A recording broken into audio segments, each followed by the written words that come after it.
새벽 2시 14분 백악관 상황실에 대통령의 고함이 터져 나왔습니다. 지금 미사일이 날아오는데 14개월을 기다리라고? 숫자 하나에 미국 국방부가 발칵 뒤집혔습니다. 이란 미사일 1,400발이 쏟아지던 그날 미국의 방패는 이미 포화 상태였습니다. 38,000명의 미군이 죽음을 기다리고 있었습니다. 그런데 아무도 예상하지 못한 곳에서 아무도 몰랐던 방패가 날아왔습니다. 표적 소멸, 전탄 격추입니다. 세계 최강 미군이 못 막은 미사일을 나라조차 없는 쿠르드족이 막아냈습니다. 그들의 무기엔 태극기가 찍혀 있었습니다. 도대체 왜 한국을 위해 싸운단 말인가? 록히드 마틴이 8조 원을 걸고 묻으려 했던 그 진실 지금 공개합니다. 스털링 차관보님, 정직하게 답해주시죠. 미국 패트리엇의 실제 요격 성공률이 기밀 서류에 적힌 숫자와 일치합니까? 벨기에 브뤼셀, 나토 본부의 유리. 천장 아래에서 터져나온 그 질문은 날카로운 송곳처럼 제 가슴을 찔렀습니다. 질문을 던진 사람은 폴란드 대표 크시슈토프 노바크. 국방 차관 출신의 베테랑답게 그의 눈빛은 회의장의 차가운 에어컨 바람보다 더 매서웠습니다. 제 뒤에 앉아있던 미국 대표단 보좌진들이 당황해하며 서류를 뒤적이는 소리가 들렸습니다. 저는 연단 위에서 리모컨을 쥔 손에 힘을 주었습니다. 방금 제가 발표한 미국의 중동 방공망 강화안, 즉 패트리엇 팩3와 4드로 이어지는 철갑의 방패가 한순간에 조롱거리로 전락하는 순간이었죠. 그 수치는 기밀 사항입니다만 패트리엇은 걸프전부터 실전 검증을 거친 세계 최고의. 그만하십시오. 우리는 당신들의 엑셀 파일에 적힌 숫자를 보러 온 게 아닙니다. 노바크가 제 말을 가로막으며 일어섰습니다. 그는 품 안에서 노란색 서류 봉투 하나를 꺼내 테이블 위에 던졌습니다. 이건 우리 폴란드가 한국과 논의 중인 48조 원 규모의 방공망 도입 검토서입니다. 우리만 그런 게 아닙니다. 노르웨이, 체코, 루마니아, 심지어 그리스까지 이미 한국의 서명을 기다리고 있습니다. 동맹의 의리 때문이 아닙니다. 살기 위해서입니다. 회의장이 술렁이기 시작했습니다. 19개국 대표단이 서로 눈빛을 교환하며 고개를 끄덕이는 광경. 32년간 외교의 최전선을 누빈 저에게도 이런 수치심은 처음이었습니다. 제가 누구인지 궁금하시겠죠? 저는 아더 스털링입니다. 미 국무부 동아시아 태평양 담당 차관보로 주한 미 대사관에서 4해 동안 근무하며 한국어 일상회화 정도는 문제없이 구사하는 지안파 외교관입니다. 한국의 야경이 아름답고 불고기가 맛있다는 것쯤은 잘 알았지만 한국이 세계 방산 지도를 송두리째 뒤바꾸고 있다는 사실은 솔직히 제 시야 밖에 있었습니다. 정회가 선언되자마자 저는 복도로 뛰쳐나갔습니다. 주머니 속 보안 전화기가 미친 듯이 진동하고 있었죠. 발신자는 워싱턴의 실라스 쏜. 펜타곤의 무기 도입 정책을 좌지우지하는 국방부 부차관보이자 록히드 마틴 출신의 골수 로비스트였습니다. 스털링, 지금 나토 회의장 생중계 보고 있어. 폴란드가 감히 한국산 운운하게 놔둬. 자네 정신 나갔나? 전화를 받자마자 쏜의 고함이 스피커를 찢을듯 울렸습니다. 쏜 부차관보, 현장 분위기가 심상치 않습니다. 19개국이 이미 한국산으로 마음을 굳혔어요. 이건 단순히 가격 문제가 아닙니다. 닥쳐. 외교관 나부랭이가 뭘 안다고 그래? 이건 내 영역이야.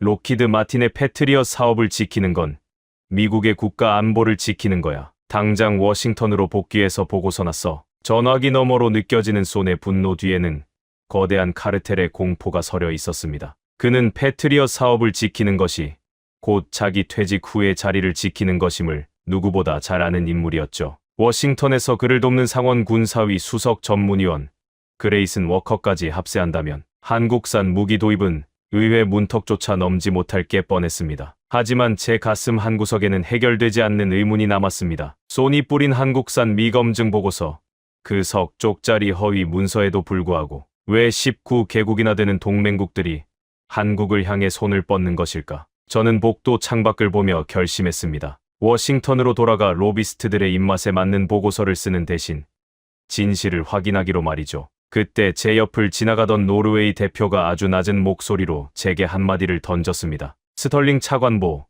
당신들이 로비 자금을 계산할 때 한국인은 지하 55m 아래서 영혼을 깎아 방패를 만들고 있더군. 납기가 28개월이라고. 한국은 46시간 만에 배치 완료라던데. 46시간. 패트리엇의 28개월과 한국의 46시간. 그 압도적인 수치 차이가 제 뇌를 강타했습니다. 하지만 저는 곧바로 한국행 비행기를 탈 수는 없었습니다. 먼저 워싱턴으로 돌아가 상황을 정리해야 했으니까요. 그 비행기 안에서 저는 한 가지만 되뇌었습니다. 32년간 안다고 자부했지만 사실은 아무것도 몰랐던 나라, 대한민국의 진실을 반드시 확인하겠다고 말입니다. 하지만 제가 진실에 한 발짝 다가가기도 전에 워싱턴의 로비스트들은 제 숨통을 조일 거대한 함정을 파기 시작했습니다. 그리고 같은 시각 지구 반대편에서는 한국의 방패가 이미 그 진가를 드러내고 있었습니다. 이라크 북부 산악지대, 그곳에서 벌어진 일부터 먼저 전해드리겠습니다. 이라크 쿠르드 자치구와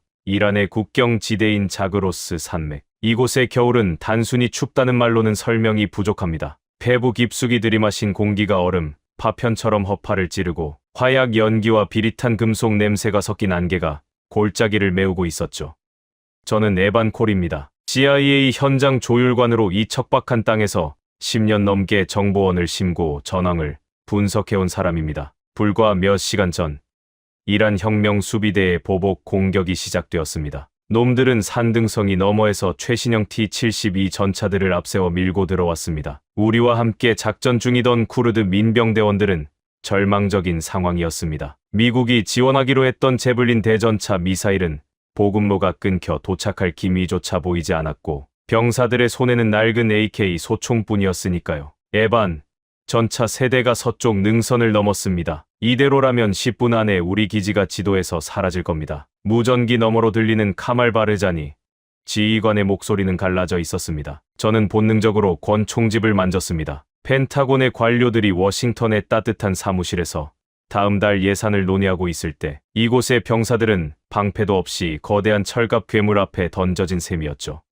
그런데 바로 그때였습니다. 능선 아래 바위 틈에 매복해 있던 쿠르드 소년병 하나가 가늘고 긴 발사관을 어깨에 올렸습니다. 미국의 제블린보다 가볍고 날렵해 보이는 물건이었습니다. 사격, 바르자니의 외침과 함께 오렌지빛 화염이 좁은 골짜기를 환하게 밝혔습니다. 발사된 유도탄은 기이할 정도로 조용하고 빠르게 비행하더니 이란 전차의 가장 취약한 윗부분을 정확히 내리찍었습니다. 쾅! 엄청난 폭음과 함께 전차의 포탑이 종이장처럼 날아갔습니다. 한 발, 두 발, 세 발. 단 3분 만에 이란의 정예 전차 부대는 시커먼 고철 덩어리로 변해버렸습니다. 저는 눈을 비비며 그 유도탄의 궤적을 쫓았습니다. GPS 교란 장치가 작동하는 이 극한의 환경에서도 한치의 오차도 없이 표적을 찾아가는 그 정밀함. 그것은 제가 알던 그 어떤 무기와도 달랐습니다. 전투가 잠시 소강 상태에 접어들었을 때 저는 바르자니에게 달려갔습니다.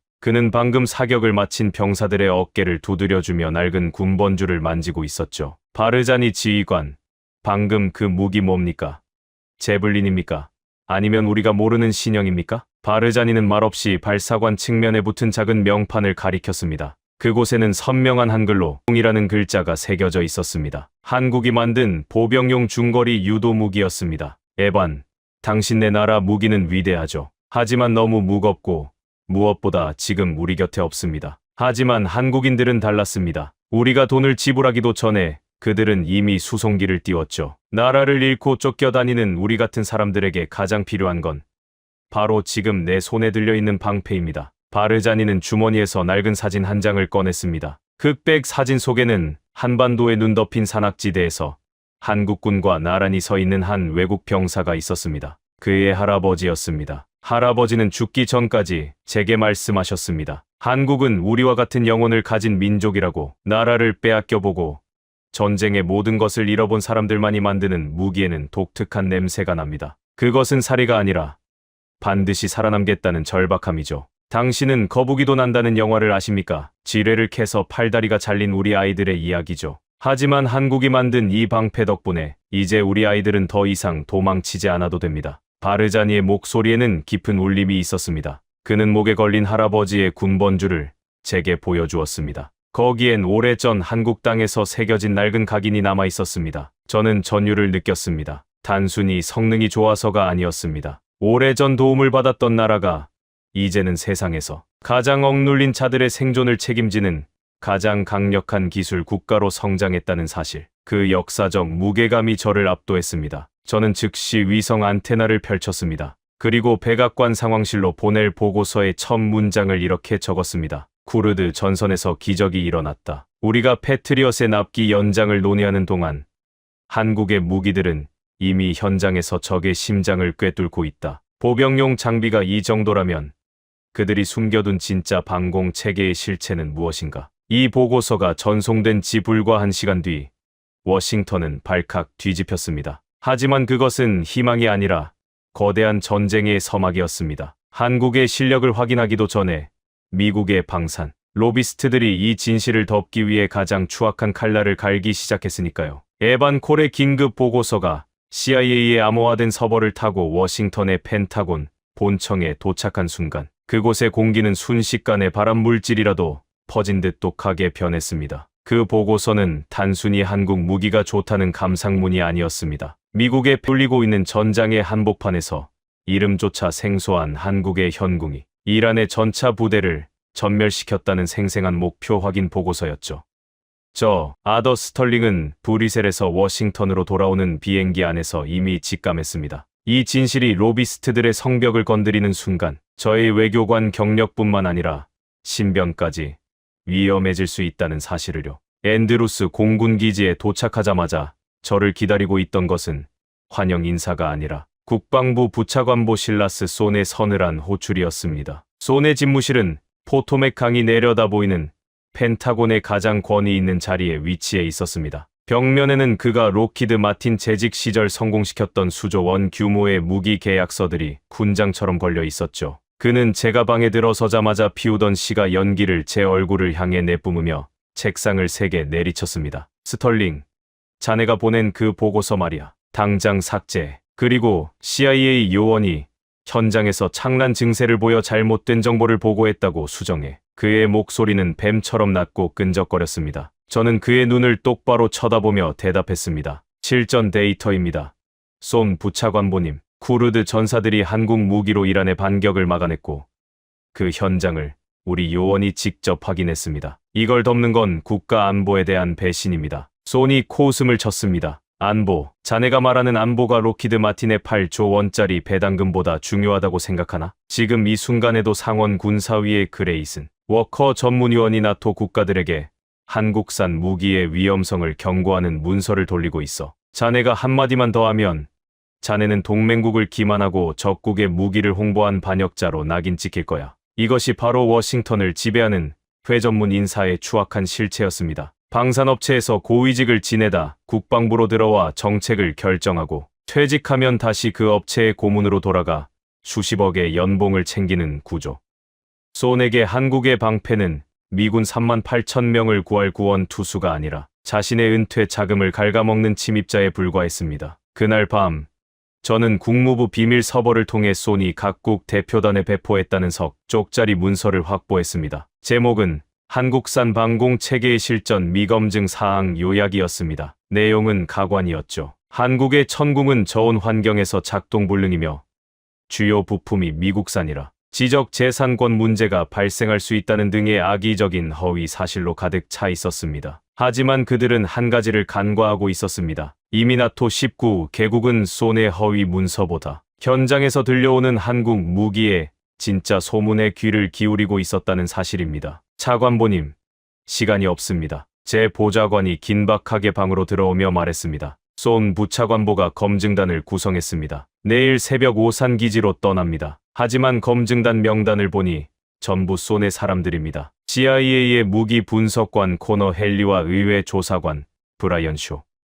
헨리는 록히드 마틴에서 15년간 패트리엇 생산 라인을 지켜봤던 인물이고 쇼는 워커 전문위원의 오른팔입니다. 그들은 한국 무기가 형편없다는 결론을 미리 써놓고 비행기에 오르는 겁니다. 심장이 세차게 뛰기 시작했습니다. 이것은 검증이 아니라 사형 선고였습니다. 만약 그들이 한국 현장에서 부적합 판정을 내린다면 한국의 방패는 영원히 중동의 하늘에 오를 수 없게 됩니다. 그리고 그 대가는 고스란히 미군 병사들의 목숨으로 지불되겠죠. 저는 결심했습니다. 검증단에 합류하기로 한 겁니다. 손의 사냥개들이 한국에서 무슨 짓을 벌이든 제 눈으로 직접 감시해야 했습니다. 다음 날 새벽 앤드루스 공군기지 활주로에서 비행기에 올라탔을 때 제 옆자리에는 손의 사냥개들이 차가운 미소를 지으며 앉아 있었죠. 구름 위를 날아 태평양을 건너는 내내 저는 한반도의 지도를 머릿속에 그렸습니다. 과연 한국은 로비스트들이 쳐놓은 이 촘촘한 그물을 실력 하나로 찢어버릴 수 있을까요? 거대한 음모의 소용돌이 속으로 향하는 비행기 안에서 저는 제가 가진 마지막 카드를 만지작거렸습니다. 그것은 32년 전 제가 한국에서 처음 배웠던 진심이라는 단어였습니다. 하지만 그 진심이 통하기엔 워싱턴이 쌓아올린 4조 8천억 원의 벽은 너무나 높고 견고해 보였습니다. 어둠이 짙게 깔린 오산 기지의 활주로가 보이기 시작했을 때 저는 결코 예상하지 못한 광경을 목격했습니다. 그것은 소네 보고서에도 저의 상상 속에도 없던 대한민국 방산의 진짜 심장 소리였습니다. 오산 공군 기지의 활주로에 군용기의 바퀴가 닿는 순간 기내를 감돌던 기분 나쁜 정적이 깨졌습니다. 비행기 트랩을 내려서자마자 11월 한반도의 칼바람이 제 폐부 깊숙이 파고들었습니다. 32년 전 처음 한국 땅을 밟았을 때 느꼈던 그 특유의 건조하고 매서운 공기. 하지만 지금의 오산 기지는 제가 기억하던 평화로운 기지가 아니었습니다. 활주로 끝에는 한국 공군의 수송기들이 나란히 늘어서 있었고 그 주변은 정체를 알 수 없는 거대한 장비들이 위장막 아래 몸을 숨긴 채 도열해 있었습니다. 수백 명의 병사와 기술진이 야간 조명 아래서 유기적으로 움직이는 모습은 마치 거대한 정밀 기계의 내부를 보는 듯한 착각을 불러일으켰죠. 차관보님, 저기 보십시오. 한국 놈들이 벌써 쇼를 준비해둔 모양이군요. 제 옆에 선 CIA 무기 분석관 코너 헨리가 비아냥거리는 투로 말했습니다. 그의 손에는 이미 소형 고성능 카메라가 들려 있었고 의회 조사관 브라이언 쇼는 마치 죄수를 감시하듯 제의 일거수일투족을 기록할 준비를 마친 상태였습니다. 이들은 실라스 손이 보낸 사냥개들이었습니다. 한국 무기의 결함을 찾아내기 위해 눈을 번득이는 자들이었죠. 우리를 맞이한 인물은 2명이었습니다. 한국 방위사업청의 박진혁 소장, 그리고 외교부의 윤채령 국장. 박 소장은 짧게 깎은 머리에 단단한 체격을 가진 전형적인 야전 군인이었고 윤 국장은 차분하지만 날카로운 지성을 감춘 듯한 냉철한 분위기를 풍겼습니다. 환영합니다. 스털링 차관보님, 먼 길 오느라 고생 많으셨습니다. 윤 국장이 단정한 영어로 인사를 건넸습니다. 헨리와 쇼는 무례하게도 인사를 받는 둥 마는 둥 하며 주변의 장비들을 훑어보기 시작했습니다. 저는 그들의 무례함을 가라앉히기 위해 제 숨겨진 카드를 꺼내 들었습니다. 환대해 주셔서 감사합니다.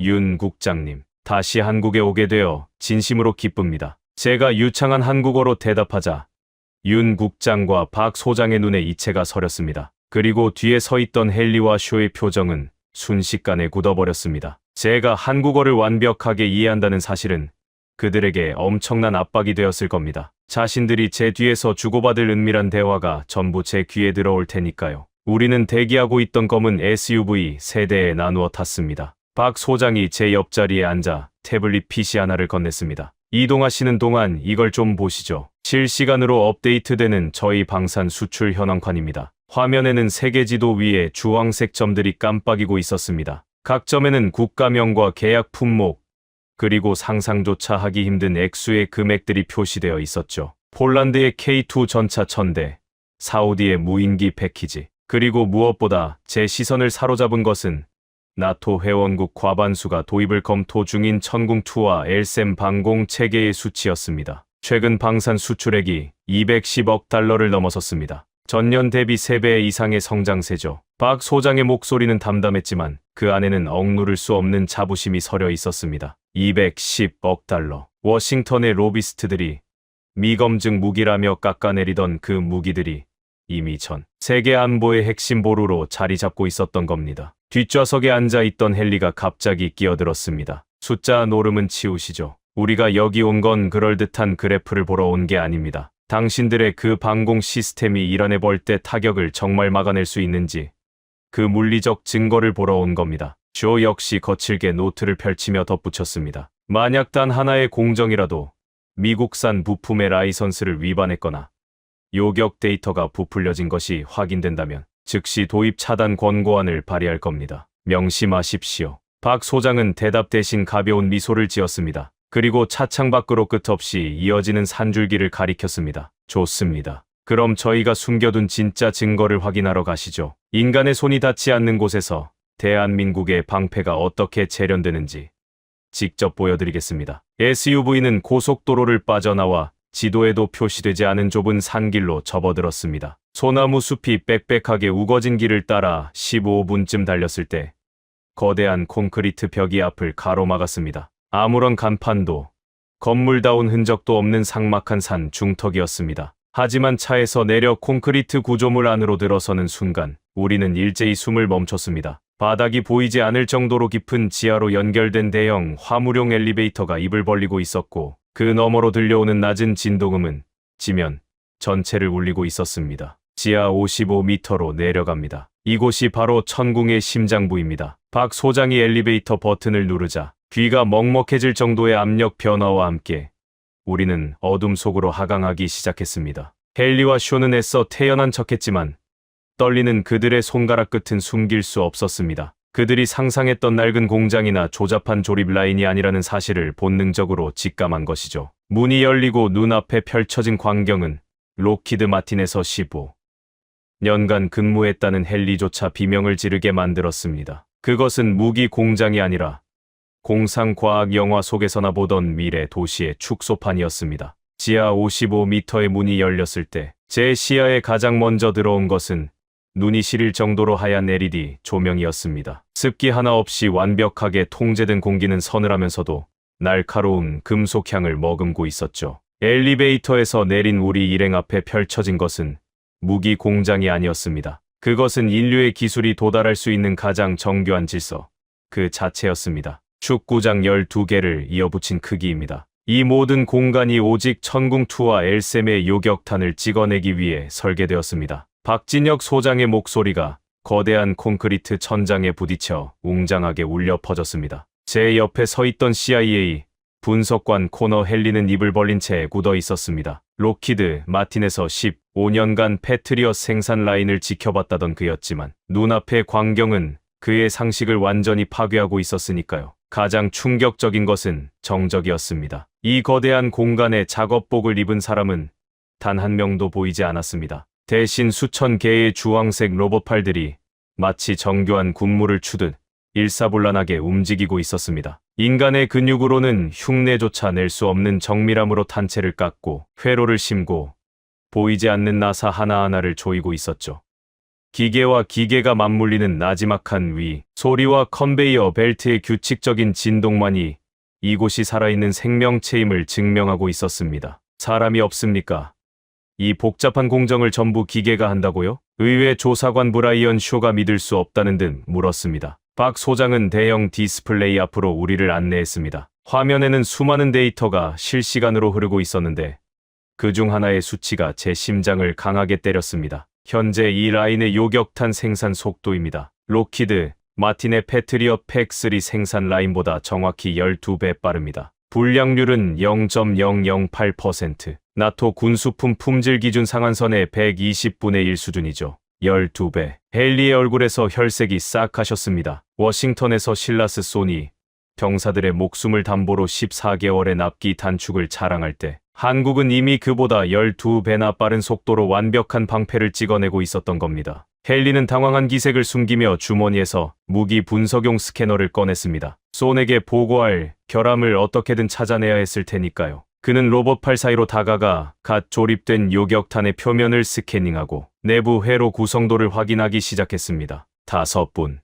10분. 헨리의 이마에 땀방울이 맺혔습니다. 스캐너의 화면을 들여다보는 그의 눈동자가 미친 듯이 흔들리고 있었죠. 헨리 분석관, 뭔가 발견했나? 슈어가 기대 섞인 목소리로 물었지만 헨리는 대답하지 못했습니다. 한참 뒤에야 그는 떨리는 목소리로 겨우 입을 뗐습니다. 공차 범위가 제로에 가깝습니다. 제가 본 그 어떤 미제 무기보다도 표면 마감이 정교합니다. 이건 말도 안 됩니다. 어떻게 이런 대량 생산 라인에서 나노미터 단위의 오차도 없이 물건을 뽑아낼 수 있는 거죠? 그때였습니다. 박 소장이 우리를 이끌고 생산 라인 끝에 거대한 철문을 열었습니다. 그곳에는 완성된 요격탄들이 수천 기씩 적재된 보관 창고가 있었습니다. 끝이 보이지 않는 강철 선반마다 배치된 요격탄들의 측면에서 녹색 LED, 불빛이 일제히 전멸하고 있었습니다. 모두가 실전 배치 준비를 마쳤다는 신호였죠. 수천 개의 녹색 빛이 어둠 속에서 호흡하듯 깜빡이는 광경은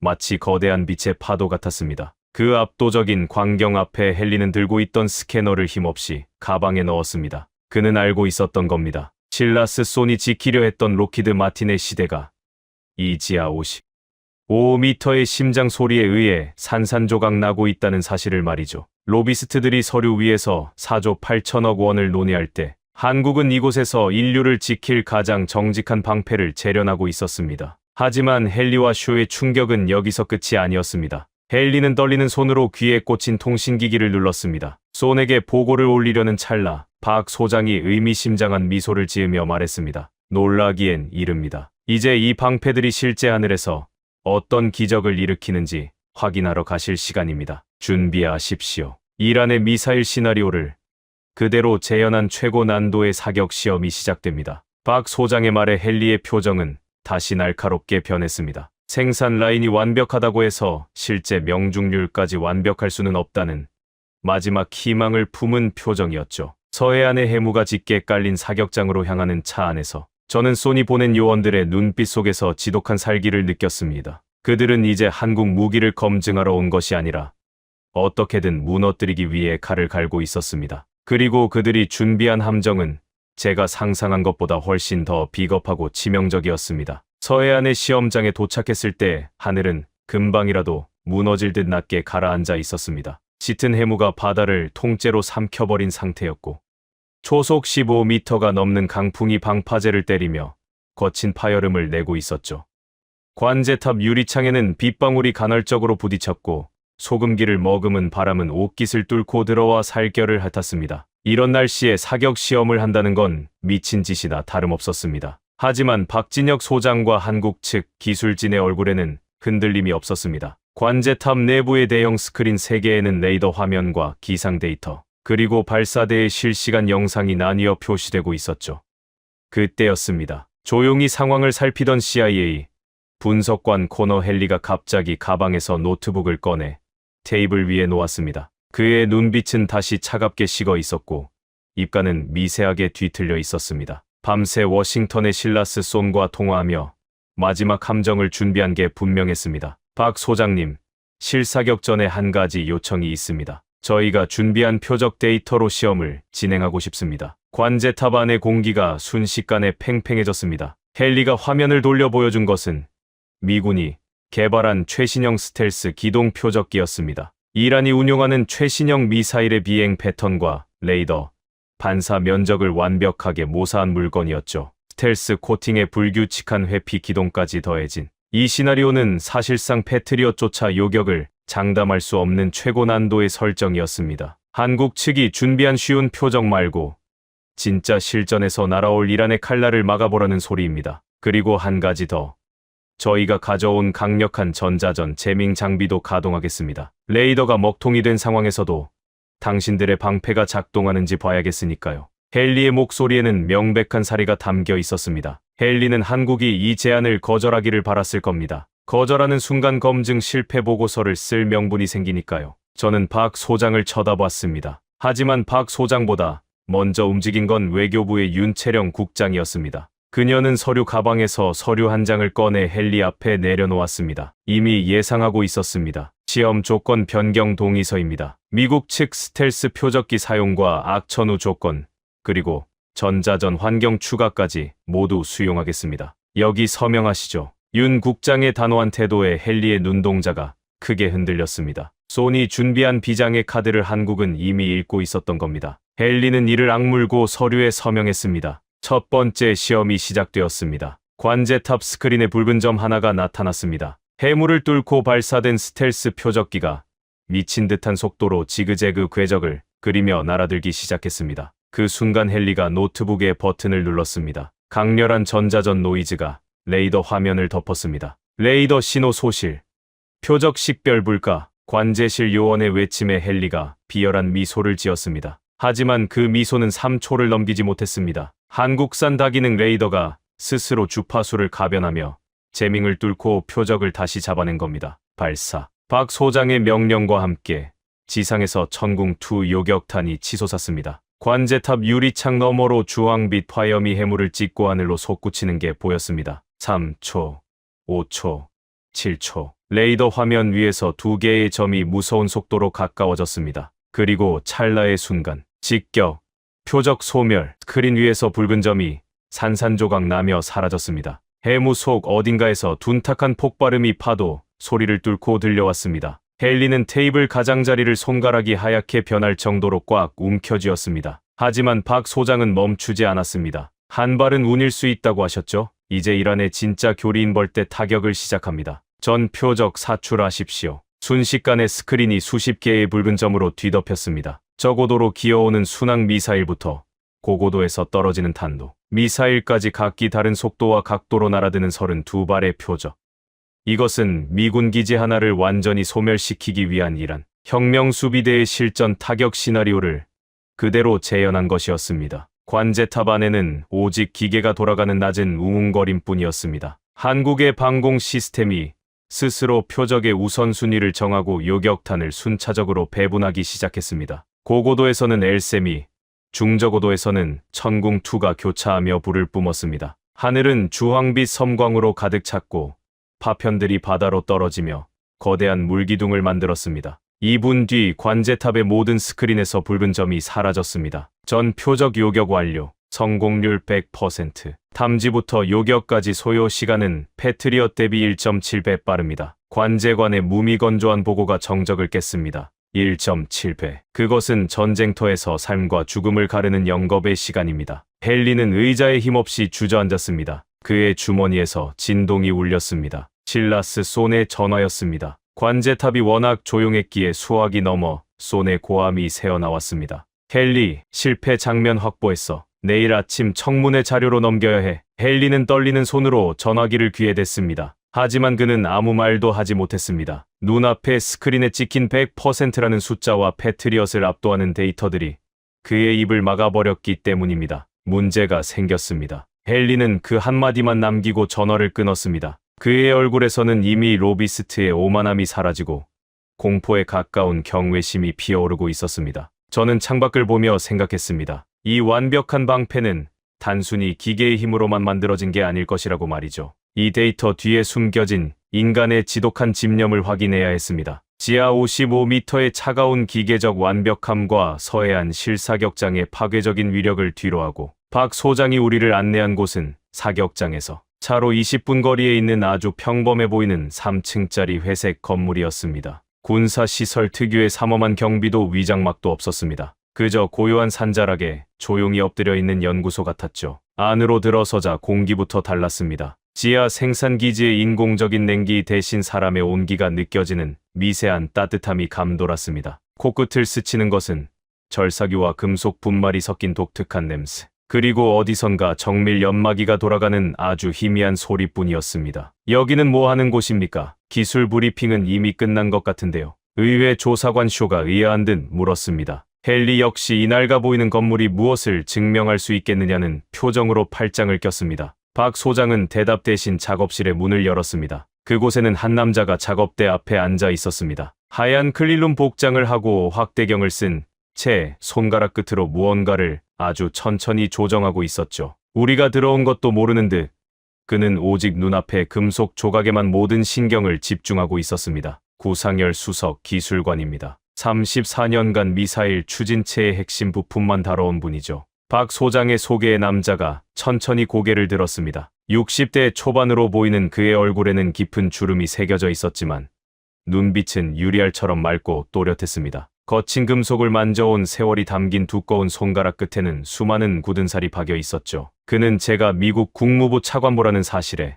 전혀 긴장하지 않았습니다. 오히려 그에게는 제 계급보다 지금 손에 든 금속의 평탄도가 더 중요해 보였습니다. 멀리서 오셨군요. 이걸 보러 오신 겁니까? 구 기술관이 작업대 위에 두 개의 부품을 나란히 놓았습니다. 왼쪽은 우리가 잘 아는 미제 패트리엇의 추진체 터빈 블레이드였고 오른쪽은 천궁2에 들어가는 부품이었습니다. 육안으로는 별 차이가 없어 보였지만 확대경으로 들여다보는 순간 헨리의 얼굴이 다시 한번 일그러졌습니다. 미국산의 표면을 보십시오. 공구로 깎아낸 미세한 자국들이 보이죠. 이게 초음속 환경에서는 아주 미세한 난류를 일으킵니다. 추진 효율을 떨어뜨리는 주범이죠. 구 기술관이 한국산 부품을 집어 올렸습니다. 이건 최종 가공 후에 제가 손으로 한 번 더 다듬습니다. 나노미터 단위의 연마죠. 기계는 여기까지 못 옵니다. 기계가 정밀하게 깎아내면 사람이 마지막으로 영혼을 얻는 겁니다. 그래야 하늘이 두 쪽 나도 오발이 없습니다.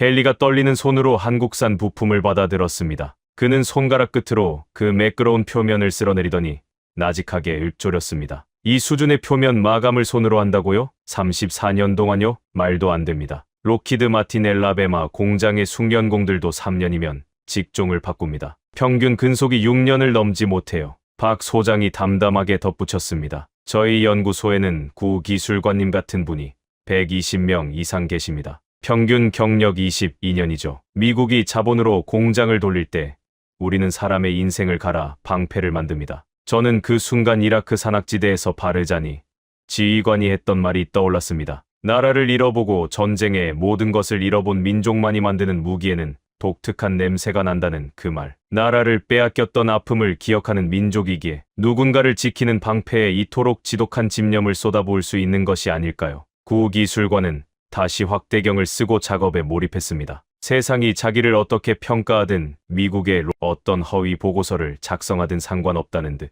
오직 자기 앞에 놓인 방패의 완벽함만을 추구하는 그 뒷모습.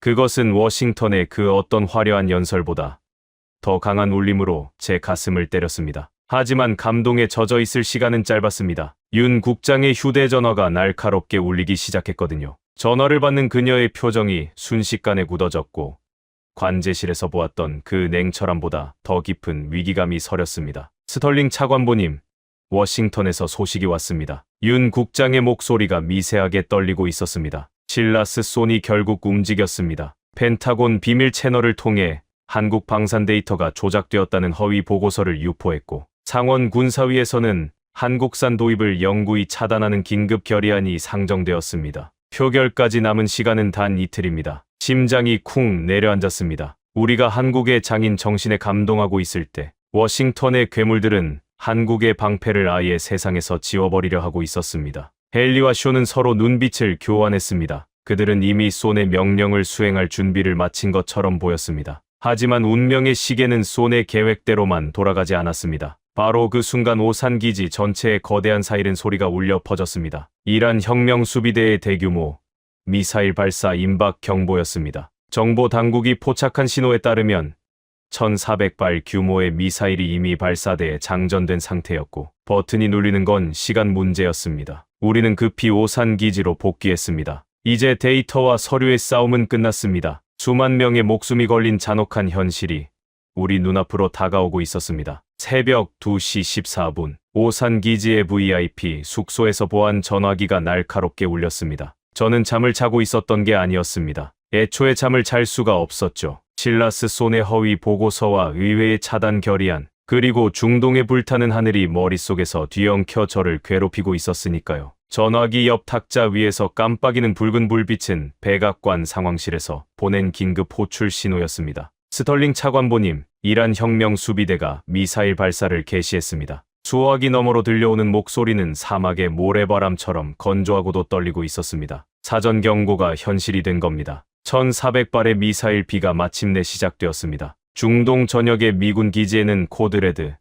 즉 최고 등급의 경계 태세가 발령되었습니다. 저는 손이 떨려 셔츠 단추를 2번이나 잘못 끼우면서도 박 소장이 대기 중인 오산 기지의 통신실로 달려갔습니다. 통신실의 대형 스크린 4개에는 이미 지옥도가 펼쳐져 있었습니다. 백악관 상황실이 실시간으로 연결되어 있었고 화면 중앙에는 대통령의 굳은 얼굴이 떠 있었죠. 그런데 제 눈에 먼저 들어온 것은 대통령의 옆자리에 앉아있는 실라스 손이었습니다. 이란의 미사일이 날아오는 이 절체절명의 순간에도 손은 자기에게 유리한 카드를 계산하는 듯한 비열한 눈빛을 지우지 못하고 있었습니다. 합참의장의 보고가 끝나자마자 손이 끼어들었습니다. 대통령 각하, 록히드 마틴의 긴급 생산 라인을 돌리면 14개월 내에 추가 보급이 가능합니다. 지금은 기존 자산으로 버티며 외교적으로 해결해야 합니다. 14개월. 지금 미사일이 날아오는데 14개월을 기다리라고? 대통령이 테이블을 내려치며 고함을 질렀습니다. 그리고 스크린 너머 오산 기지에 있는 저를 뚫어지게 쳐다봤습니다. 스털링, 자네가 한국에서 봤다는 그 방패, 지금 당장 쓸 수 있나? 심장이 터질 것 같았습니다. 하지만 제 머릿속에는 지하 55m에서 보았던 그 완벽한 생산 라인과 나노미터 단위의 오차도 허용하지 않던 구상열 기술관의 손길이 선명하게 떠올랐습니다. 예, 대통령, 각하, 쓸 수 있습니다. 지금 당장이라도 가능합니다. 소니 즉시 반격했습니다. 안 됩니다. 실전 검증도 안 된 무기를 썼다가 실패하면 그 정치적 책임은 누가 지겠습니까? 이건 도박입니다. 도박. 그럼 우리 병사들이 방패도 없이 죽어나가는 걸 지켜보는 건 도박이 아니라 학살인가? 대통령은 손의 말을 잘랐습니다. 그리고 한국 대통령에게 전화를 걸었습니다. 그날 한미 정상 간의 통화는 단 46초였습니다. 한국 대통령의 대답은 명쾌했습니다. 보내겠습니다. 우리 기술진이 함께 갑니다. 그로부터 46시간 뒤 카타르의 알-우데이드 기지 22살의 미 공군 상병 케일럽은 활주로 옆 참호 안에서 하늘을 올려다보고 있었습니다. 그의 손은 떨리고 있었고 입술은 바짝 말라 있었습니다. 레이더 경보음이 기지 전체를 울리고 있었고 저 멀리 지평선 너머로 이란의 미사일들이 뿜어내는 불길이 보이기 시작했기 때문입니다. 상병, 패트리엇이 포화 상태야. 추가 요격 불가.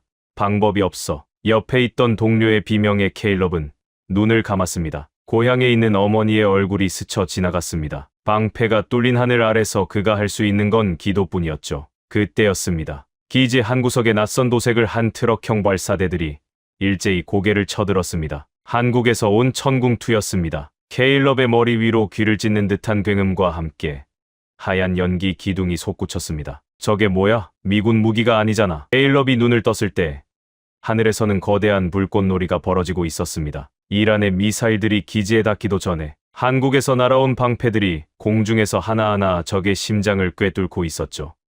단 한 발의 오차도 없었습니다. 쏟아지는 미사일 비사이로 한국의 방패는 마치 살아있는 생명체처럼 적을 찾아내 소멸시켰습니다. 표적 소멸, 계속해서 소멸 확인, 전탄 격추입니다. 통제실에서 들려오는 환호성이 기지 전체로 퍼져나갔습니다. 케일럽은 자리에 주저앉아 엉엉 울기 시작했습니다. 죽음이 코앞까지 닥쳤던 그 순간 이름도 모르던 먼 나라에서 온 방패가 자신의 생명을 구했다는 사실에 온몸이 떨렸습니다. 백악관 상황실에서도 같은 환호성이 터져 나왔습니다. 저 역시 오산기지 통신실에서 주먹을 꽉 쥐었습니다. 눈물이 왈칵 쏟아질 것 같았습니다. 스크린 위에서 사라지는 붉은 점 하나하나가 곧 케일럽 같은 우리 미군 38,000명의 목숨이었기 때문입니다. 한국이 만든 방패가 미국의 아들딸들을 구한 것입니다. 더 놀라운 일은 잠시 후 벌어졌습니다. 3파 공격을 준비하던 이란 혁명수비대의 통신이 CIA 감청팀에 잡힌 겁니다. 상대 측의 교체 확인, 기존 비행 패턴 분석 무효화됨, 추가 타격 시 성공 확률 0%, 작전 즉시 중단하라. 이란이 물러섰습니다. 한국의 방패가 단순히 미사일을 막은 것이 아니라 전쟁의 의지 자체를 꺾어버린 겁니다. 실라스 쏘는 넋이 나간 표정으로 스크린을 바라보다가 자신의 스마트폰으로 쉴 새 없이 걸려오는 록히드 마틴 측의 전화를 받지도 못한 채 손을 떨고 있었습니다. 이란의 미사일 공격이 멈춘 다음 날 새벽 워싱턴의 공기는 이전과는 전혀 다른 무게로 가라앉아 있었습니다. 백악관 상황실의 거대한 스크린에는 여전히 중동 전역에서 송출되는 실시간 영상들이 떠 있었지만 어제까지 기세등등하던 로비스트들의 자리는 비어 있었습니다. 가장 먼저 무너진 것은 실라스 손의 견고한 요새였습니다. 그가 펜타곤 비밀 채널을 통해 유포했던 한국 방산 데이터 조작 의혹 보고서는 현장에 파견되었던 CIA 분석관 코너 헨리의 실전 검증 보고서 앞에 처참하게 찢겨 나갔습니다. 헨리는 손의 신복이었지만 지하 55m의 완벽한 생산 라인과 서해안 실사격장의 100% 요격률, 그리고 34년간 한자리에서 영혼을 깎아온 구상열, 기술관의 손길을 보며 이미 마음이 움직이고 있었습니다. 그리고 자신의 눈앞에서 펼쳐진 한국 방패의 압도적인 실전 위력은 그 마지막 한 줄의 양심마저 흔들어 놓았습니다. 헨리가 제출한 보고서에는 한국의 요격 성공률 100%라는 숫자와 함께 손의 보고서가 어떤 경로로 조작되었는지에 대한 증거가 고스란히 담겨 있었죠. 결과는 참혹했습니다. 실라스 손 부차관보는 국방부 감찰실에 의해 긴급 소환되었습니다. 허위 보고서 유포와 방위산업체와의 부적절한 유착, 그리고 국가 안보를 위협한 배임 혐의가 그를 옥죄었습니다. 펜타곤 출입증은 회수되었고 그가 그토록 지키려 했던 록히드 마틴의 독점 체제는 단 6시간 만에 산산조각이 났습니다. 상원 군사위에서 한국산 도입 차단 결의안을 밀어붙이던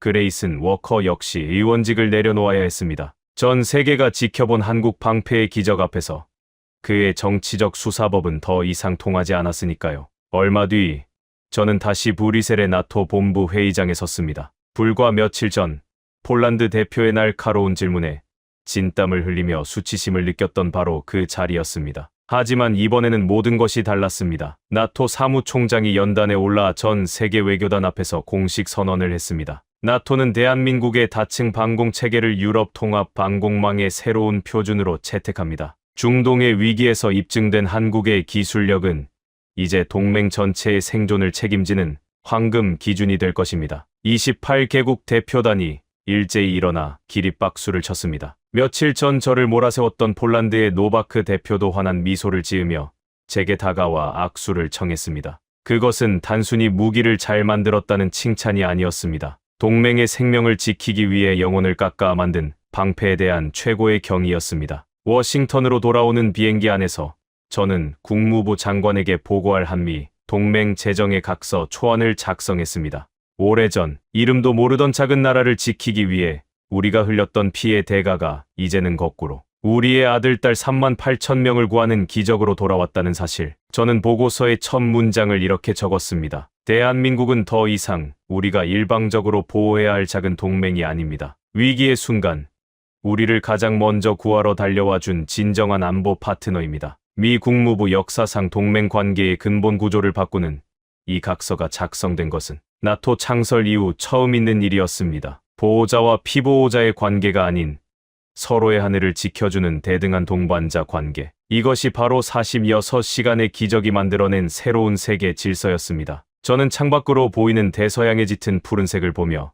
마지막으로 한 사람의 얼굴을 떠올렸습니다. 이라크 산악지대에서 할아버지의 낡은 군번줄을 만지며 한국을 형제라 불렀던 바르자니 지휘관. 그의 말이 옳았습니다. 나라를 잃어본 민족만이 방패의 무게를 알고 그 절박함이 만든 방패는 결국 전 세계의 운명을 바꾸었습니다. 이제 마지막 하나의 조각이 남았습니다. 바르자니가 간직하고 있던 그 오래된 군번줄의 진짜 비밀. 그리고 한국의 방패가 중동의 사막을 넘어 전 세계에 던진 마지막 메시지 말입니다. 모든 폭풍이 지나간 뒤 저는 다시 이라크 북부의 차가운 산악지대로 돌아왔습니다. 워싱턴의 화려한 연회장이나 브뤼셀의 세련된 회의실보다 지금 제 앞에 흙먼지 날리는 참호가 더 진실하게 느껴졌기 때문입니다. CIA 조율관으로서 마지막 임무를 마친 저를 맞이한 것은 여전히 낡은 군복을 입고 서 있는 카말 바르자니 지휘관이었습니다. 그는 제 손을 잡으며 조용히 웃었습니다. 그의 등 뒤로는 한국산 장비로 무장한 쿠르드 민병대원들이 이란 국경 너머를 감시하고 있었죠.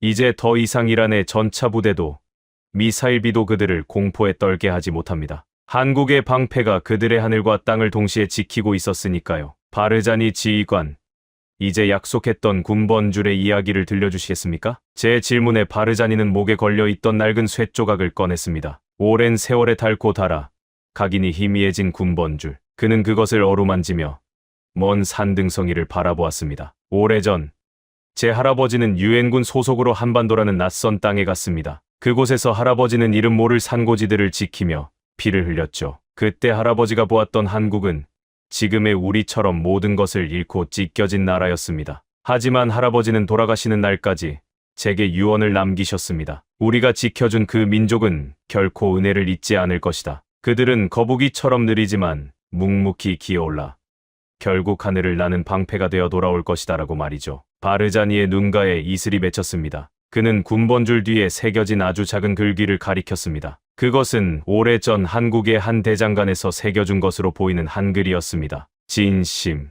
그리고 동포. 할아버지는 한국을 도왔던 게 아니라 미래의 우리를 도왔던 겁니다. 수십 년 뒤 한국이 만든 이 방패가 할아버지의 손자인 저와 우리 부족의 아이들을 지켜줬으니까요. 에반, 당신은 아십니까?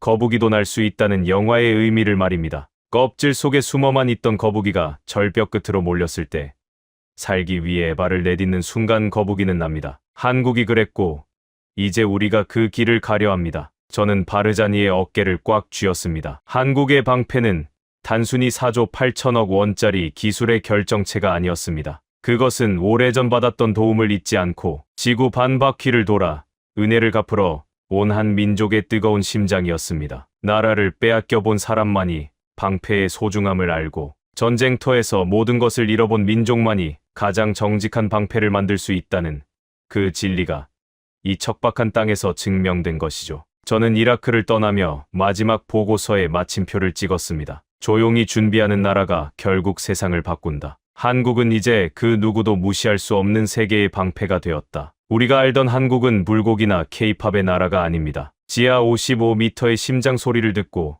나노미터 단위로 영혼을 깎는 장인들의 손길을 보며 오래전 군번줄에 새겨진 그 뜨거운 진심을 알아야 합니다. 그것이 바로 대한민국이라는 나라의 진짜 위대함입니다. 여러분, 지금까지 CIA 현장 조율관 에반 콜이 전해온 46시간의 기적을 함께 하셨습니다.